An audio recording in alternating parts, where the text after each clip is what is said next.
నీవు కన్నీళ్లు విడుచుట చూచి తిని నీ ప్రార్థనను నేను అంగీకరించి ఉన్నాను అనే మాటను 2వ రాజుల గ్రంథము 20వ అధ్యాయము 5వ వచనంలో మనం చదువుకుంటాం.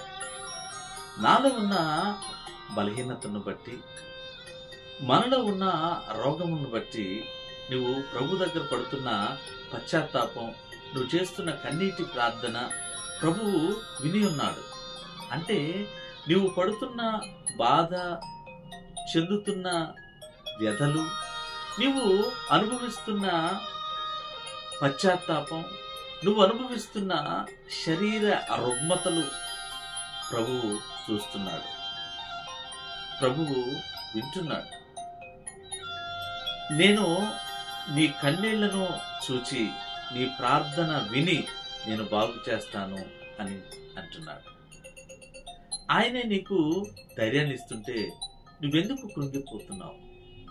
నువ్వెందుకు నిరాశ నిస్పృహల్లోకి వెళ్ళిపోతున్నావు? నువ్వెందుకు పశ్చాత్తాపానికి గురై కృంగిపోతున్నావు? నీ విజ్ఞాపనలన్నీ ఆయన ఆలకించి తప్పక నీకు మేలు చేస్తాడు. ఇటువంటి పరిస్థితుల్లో, కృంగిపోతున్న పరిస్థితుల్లో ఉన్న సహోదరి సహోదరుడా, ఇదిగో ప్రభు నీతోనే మాట్లాడుతున్నాడు. నీ ప్రతి విజ్ఞాపనను ఆయన ఆలకించి నీ ప్రతి ఇరుకును విశాలత కలుగజేస్తున్నాడు.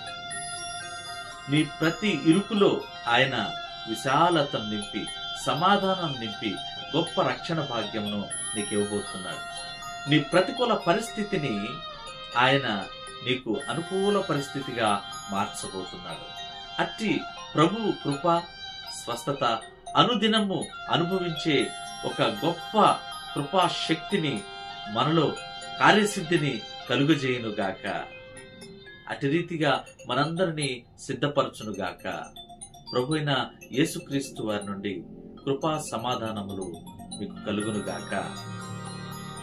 God bless you.